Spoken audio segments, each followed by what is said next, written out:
Hi, welcome back to Yeti at Large. I apologize for the wind noise, so I'm just going to voice over this. But this is our third segment in our woodcutting series about preparing your gear and your tools. As you can see, the dogs are highly excited, and I will be getting a lapel mic soon, so all apologies. Please know that I'm showing you what I do, some of the experiences I've had, but in no way is any of this meant to be a product endorsement, instruction, education. Please work within your own safety practices, your own skills and abilities. At this point, you've already gotten your woodcutting permit from your local Forest Service office. I'm sure a quick internet search where you're at can find wood products, forest products, woodcutting permits, and you can go that route. As you're getting ready for it, just keep in mind that this is something I do every year, so I have a pretty good system in place. A good habit to get in is to make sure that when you're done with using your stuff from the last season, that you prepare it and have it ready for the next season. It makes the process much easier.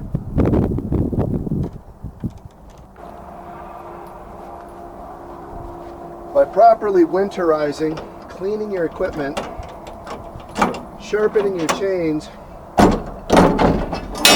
it ensures that the expensive tools that you spent all that money on are ready to go for the next year. Quick rundown of how I keep my equipment. I carry about 2.5 gallons of regular unmixed gas for the chainsaws. You see the sticker on here has the date that I filled it and an indicator I've got fuel stabilizer in there. This isn't the oldest two-stroke fuel, but I never let it get very old because it can turn on you. This is not from last season. This is from the leaf blower and the weed eater as well. I also keep a couple of trash bags handy right in that milk crate. Works like a cushioner so they don't slide around too much, and this way they won't tip them over. I keep a small bag of my handheld electric sharpener, fuel, oil, a couple of rebuild kits with spark plugs, filters, you name it. Got a loose pair of pliers in there, and other basic stuff. I have bits for the sharpener in here, a little bit of information, and some other handy small tools in this bag. I'm a big fan of these bucket wraps for the tools. This is my high-tech piece of equipment to ensure that I'm bucking the logs down to those lengths that'll fit my fireplace. Plus, nothing in the national forest where I cut allows me this year to take anything out of the forest greater than 18 inches of diameter. That is not a very big tree. I keep plenty of tools in here, including wedges, brushes, hand files, chain tighteners, and I have multiples of those, carburetor adjustment screws, etc., etc., etc. One of the most important things I keep is a staple hammer so that I can staple my tags on the back of my load as required by policy.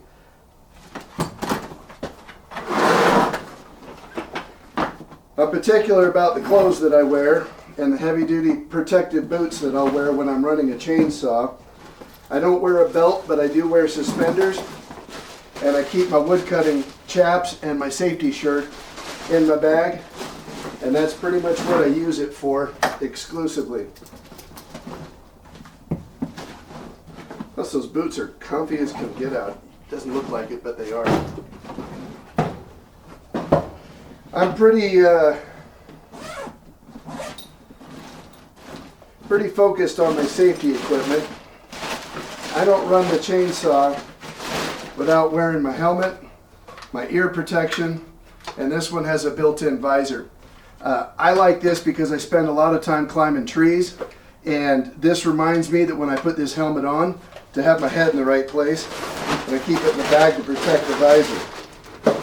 I don't climb trees as much as I used to, but I still always keep my spurs handy, my harnesses, my cinch ropes, and my other climbing accessories just in case.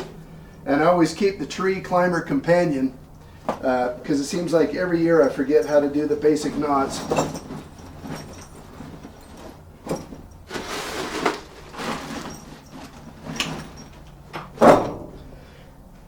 Now, I'm not a snob, but I've been cutting with still equipment for a long time. I know some people get pretty militant about it.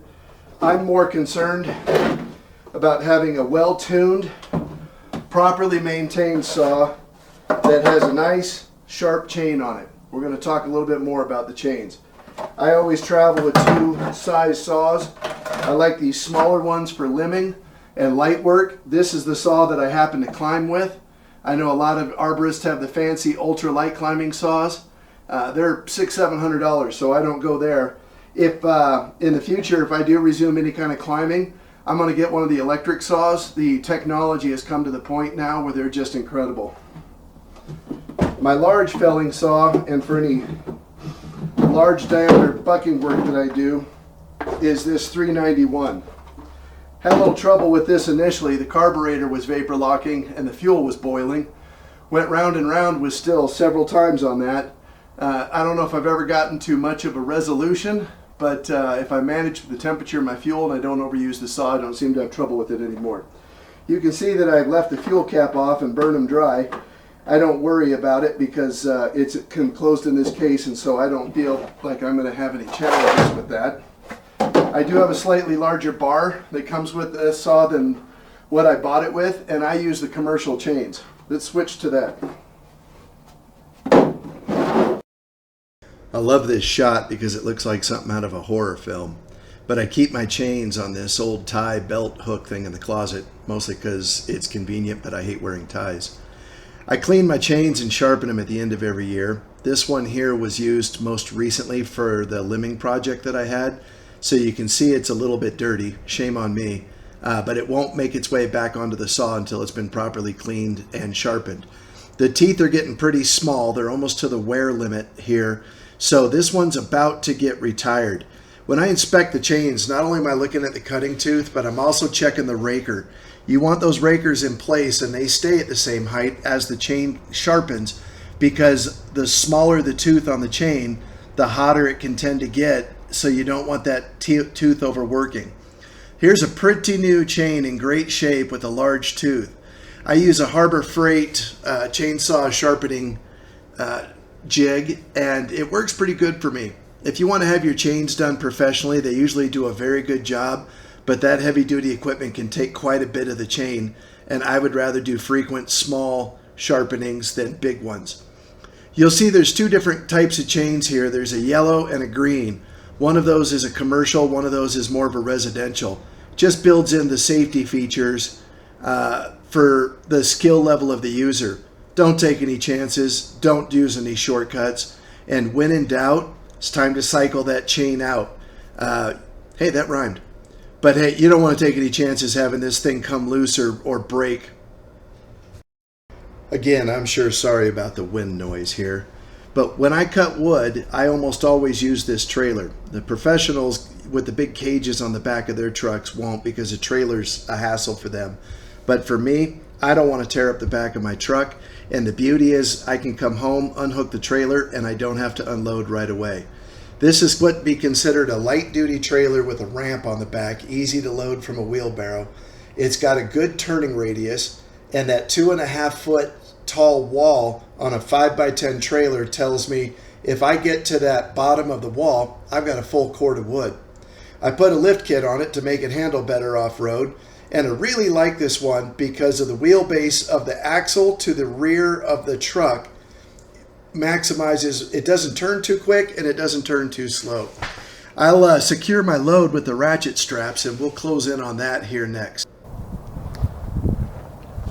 I run a solid 10-ply trailer tire. I keep a full-size spare, and I check my inflation every time. I always secure my load with ratchet straps. One of the tricks I've come up with is to hang them back on themselves so they don't come off of the side of the truck if they get jostled or your load settles. For the other side of your ratchet tie-down straps, don't use the hook. Use the eye and pull it all the way through with no twists. And then you're certain you're never going to lose it. And don't ever drive with loose straps in your trailer. The ends will fray flapping in the wind, and you'll back over them with your tires when you're not paying attention. And don't tie knots in ratchet straps. I don't know who does that.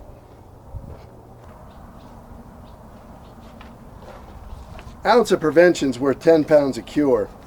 These back supporters are great for anybody, not just power lifters or old people. And go ahead and call me old.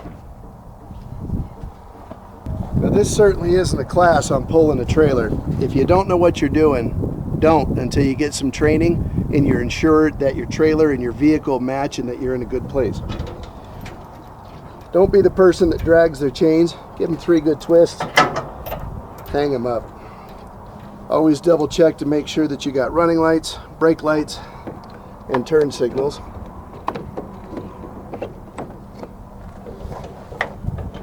And that you don't have anything that's going to hang down, especially if you're going to be off-road.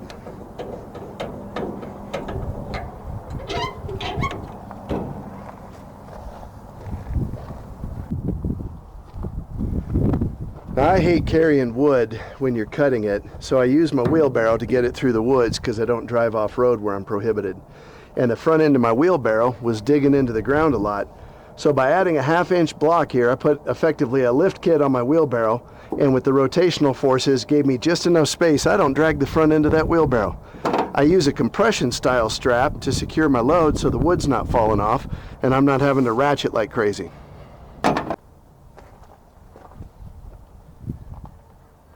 Alright, I'm going to go on record and put myself to the test. One take. This saw hasn't been touched in months, but I believe it was properly winterized.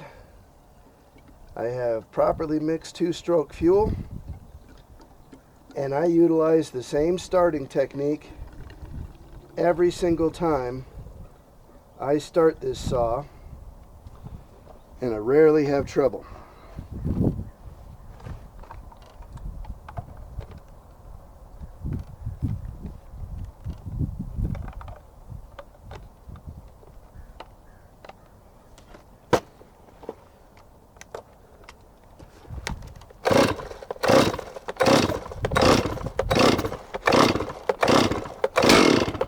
It popped. Next choke position.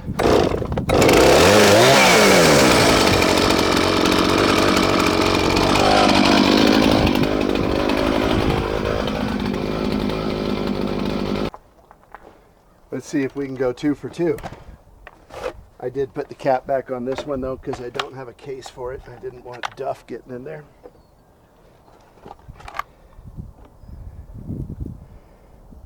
And this one was used a couple of months ago to trim up a couple of things, and shame on me, I put it away a little bit dirty, but I still ran the fuel tank 100% dry.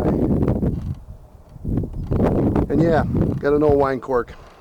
Lost the cap years ago and I'm too cheap to buy a new one. Never lost it, doesn't leak on me though. Same trick. Full choke.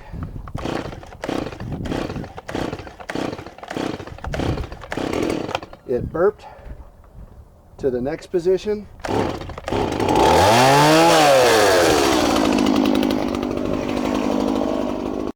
This may look like a commercial, but it's not, and I'm not sponsored.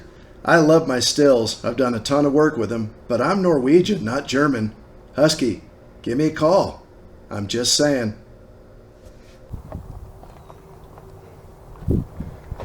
All right, so the saws are running. I know they have a fresh tune on them. This chain is in great shape, and I've been through it. I look at every tooth and every raker, not to the end of the world, but just to make sure there's no obvious damage and that it's gliding. Needs to be tightened up a little bit, and I'm going to check the dollar store toilet brush. Makes a decent chainsaw cleaner.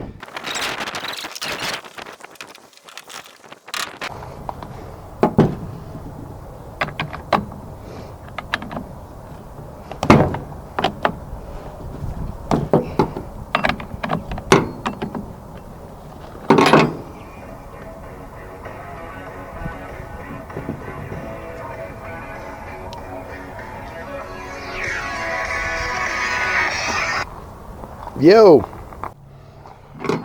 When I tighten my chains, I always hold the nose of the bar up.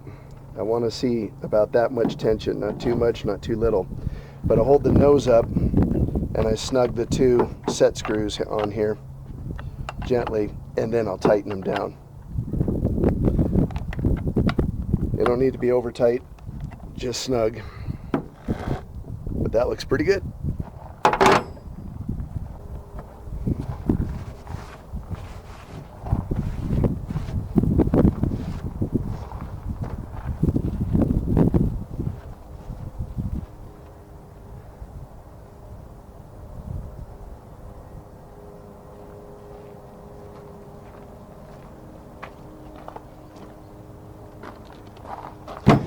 Always carry a chainsaw backwards with this on the outside, especially if you're working your way through trees. It's nice to not have to thread that bar.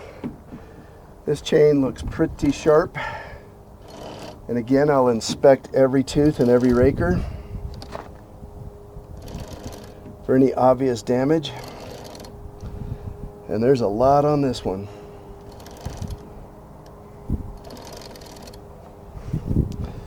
Got pretty good tension on the chain. Let's just check the oil and go from there.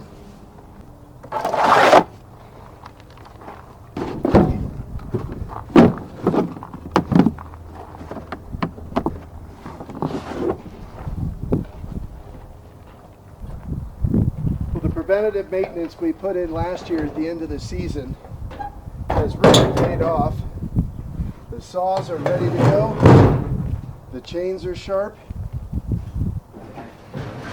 And we're loaded up.